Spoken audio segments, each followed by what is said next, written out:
जैसे LPG gas से गाड़ी चलती है ना, वैसे मीथेन गैस से भी गाड़ी चलती है।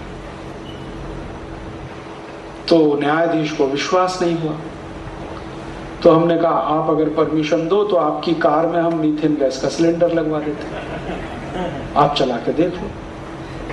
उन्होंने कहा यस, हमने लगवाया, उनकी कार में मीथेन गैस का सिलेंडर लगवाया, और जज साहब ने 3 महीने वो गाड़ी चलाई, और वो कहते हैं कि इट इज मार्वलस, क्योंकि खर्चा आता है मात्र 50 से 60 पैसे किलोमीटर, और डीजल से चलाओ तो आता है 4 रुपए किलोमीटर, और मीथेन गैस से गाड़ी चले तो उसमें से धुआं बिल्कुल नहीं निकलता,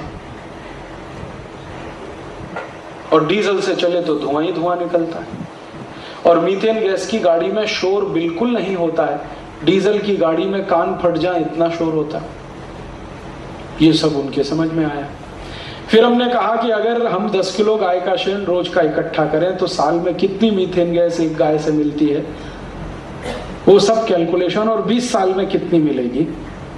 और भारत में इस समय 17 करोड़ गाय हैं, सबका गोबर एक साथ इकट्ठा करें और उसका ही इस्तेमाल करें तो 1,32,000 करोड़ रुपए की बचत इस देश को होती है। बिना डीजल बिना पेट्रोल के हम पूरा ट्रांसपोर्टेशन इस देश का चला सकते हैं। और इतने सारे कैलकुलेशन जब हमने बम्बार्ड कर दिए सुप्रीम कोर्ट पर, तो न्यायाधीश ने मान लिया कि गाय की हत्या करने से ज्यादा उसको बचाना आर्थिक रूप से महत्वपूर्ण है।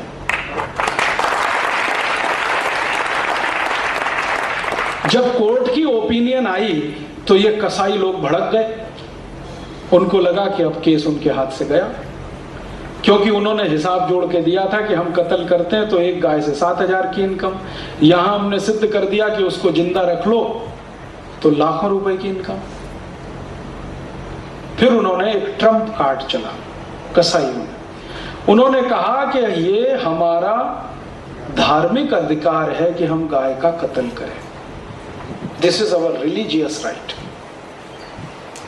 हमने कोर्ट को कहा कि अगर इनका ये धार्मिक अधिकार है तो जरा इतिहास में पता करो कि जितने भी मुस्लिम राजा हुए किस किसने अपने इस धार्मिक अधिकार का उपयोग किया। तो कोर्ट ने कहा ठीक है, एक कमीशन बनाओ, हिस्टोरियंस को बुलाओ, और जितने मुस्लिम राजा भारत में हुए सबकी हिस्ट्री निकालो, डॉक्यूमेंट्स निकालो, और किस किस मुस्लिम राजा ने धार्मिक अधिकार का उपयोग किया गाय के कत्ल के रूप में। पुराने डॉक्यूमेंट्स जब निकाले गए तो पता चला कि भारत में जितने भी मुस्लिम राजा हुए उनमें से एक ने भी गाय का कत्ल किया नहीं। उल्टे कई मुस्लिम राजाओं ने गाय का कत्ल रोकने के लिए कानून बनाए। उनमें से एक नाम बता देता हूं, बाबर। बाबर ने अपनी पुस्तक जिसका नाम है बाबरनामा, उसमें लिखवाया है कि मेरे मरने के बाद भी गाय का कत्ल का कानून जारी रहना चाहिए, माने गाय का कत्ल नहीं होना चाहिए। तो बाबर ने तो ये कानून बनाया, हुमायूं ने भी उसी कानून का पालन किया क्योंकि बाबर उसका बाप था, और हुमायूं के बाद जितने मुगल बादशाह थे सबने इसका पालन किया, इंक्लूडिंग औरंगजेब। फिर दक्षिण भारत में एक बड़ा मुस्लिम राजा था, उसका नाम था हैदर अली, टीपू सुल्तान का बाप। उसने एक कानून बनाया था कि अगर कोई गाय की हत्या करेगा तो हैदर अली उसके दोनों हाथ काट देगा, शिक्षा के रूप में, दंड के रूप। जम्मू कश्मीर में जितने मुस्लिम राजा हुए सबने कानून बनाए, गाय की हत्या कोई करेगा तो उसको मृत्यु दंड। तो ये सब जब दस्तावेज कोर्ट के सामने आए तो हमने कोर्ट को कहा कि आप जरा बताइए कि अगर इस्लाम में गाय को कत्ल करना धार्मिक अधिकार होता तो बाबर तो कट्टर इस्लामिक था, 5 वक्त की नमाज पढ़ता था, हुमायूं भी था, जहांगीर भी था, औरंगजेब तो सबसे ज्यादा कट्टर था। तो इन्होंने क्यों नहीं गाय का कत्ल करवाया, और क्यों गाय का कत्ल रोकने के कानून बनवाए? क्यों हैदर अली ने कानून बनाया कि गाय का कत्ल करेगा तो हाथ काट देंगे उसका?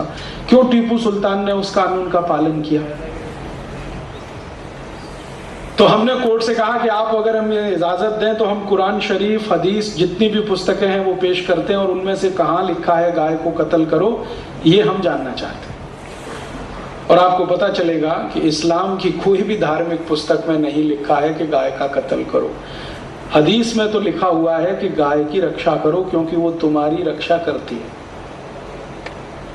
पैगंबर मोहम्मद साहब का स्टेटमेंट है कि गाय अबोल जानवर है, इसलिए उस पर दया करो। एक जगह तो ये लिखा है कि गाय का कत्ल करोगे तो 2 जख में भी जमीन नहीं मिलेगी, माने जहन्नुम में भी जमीन नहीं मिलेगी। तो फिर हमने कहा कि अगर मोहम्मद साहब ये कहते हैं, कुरान ये कहती है, हदीस ये कहती है, तो फिर ये गाय का कत्ल करना धार्मिक अधिकार कभी से हुआ भारत में? इनको पूछो जरा कसाईयों को। तो वो बौखला गए। हमने कहा अगर मक्का मदीना में कोई किताब हो तो ले आओ, उसमें भी देख लेते हैं। कोर्ट ने उनको 1 महीने की परमिशन दिया कि आप 1 महीने में ऐसा कोई दस्तावेज ला के दे दो जिससे ये पता चलता हो कि गाय का कत्ल करना इस्लाम का मूल अधिकार है। मान लेंगे। 1 महीने तक भी कोई दस्तावेज नहीं मिला तो कोर्ट ने कहा कि अब हम ज्यादा समय नहीं दे सकते। और पिछले साल 26 सितंबर सन 2005 को सुप्रीम कोर्ट ने जजमेंट सुना दिया। वो जजमेंट की कॉपी मेरे पास है, अगर आप में से किसी को इंटरेस्ट हो तो इसकी फोटोकॉपी ले सकते हैं। और अगर आपके पास इंटरनेट की फैसिलिटी हो तो www.supremecourtcaselaw.com ये वेबसाइट एड्रेस है सुप्रीम कोर्ट का, उस पर से इसको डाउनलोड कर सकते हैं। ये 66 पन्ने का जजमेंट है और भारत के सुप्रीम कोर्ट के इतिहास का सबसे ऐतिहासिक जजमेंट। और उस मंगल पांडे ने इतिहास बना दिया। वो फांसी पर चढ़ गया लेकिन अपने मुंह से गाय की चर्बी के कारतूस उसने नहीं खोले, और जिस अंग्रेज अधिकारी ने उसको मजबूर किया उसको गोली मार दी उसने, मंगल पांडे ने। तो हमने कहा था ये बात कि भारत की आजादी का इतिहास शुरू होता है गाय की रक्षा से। इसलिए गाय की रक्षा उतनी ही महत्वपूर्ण है जितनी हमारी आजादी। और आजादी का जब आंदोलन हुआ तो आपको सुनकर आश्चर्य होगा कि भारत में 1857 के बाद जब मंगल पांडे को फांसी हो गई तो गांव-गांव में गो रक्षा के लिए लोगों ने समितियां बनाई और उन समितियों ने आजादी का आंदोलन लड़ा। गो रक्षा समितियों ने आजादी की लड़ाई लड़ी। और 1857 में इस देश में 7,32,000 गांव थे। ऐसा कोई गांव नहीं बचा जहां गोरक्षा समिति ना बनी हो, और ऐसी कोई समिति नहीं थी जिसमें कम से कम 11 सदस्य ना हो। और मजे की बात यह थी कि इन समितियों में हिंदू भी और मुसलमान भी दोनों, जैन भी, सिख भी, पारसी भी, बौद्ध भी, सब इसमें थे। कारण क्या है? कारण यह है कि भारत के ज्यादातर मुसलमान कन्वर्टेड हैं, हिंदू ही थे, तलवार की जोर पर या किसी लालच में आकर मुसलमान बने, तो संस्कार उनके अभी तक नहीं गए। और ये आपको अगर देखना हो तो आप आइए, मैं आपको दिखाता हूं। गुजरात में कच्छ नाम का एक जिला है। कच्छ जिले में सभी मुसलमान गाय पालते हैं।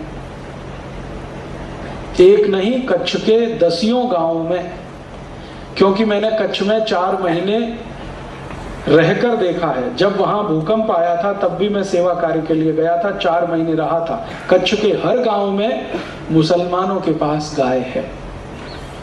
मैं उनसे पूछता था आप गाय क्यों पालते हैं, तो उनका दूध के लिए। हमको दूध चाहिए, तूप चाहिए, घी चाहिए। गाय के दूध से मिठाई बना के हमारा रोजगार चलता है, इसलिए गाय पालते हैं।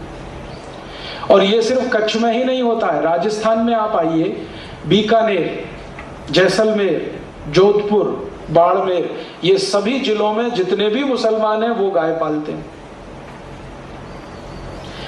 और जैसलमेर, जोधपुर, बीकानेर, बाड़मेर के इलाके में राठ जाति के एक भी मुसलमान का घर ऐसा नहीं है जहां गाय नहीं है। हर जगह गाय।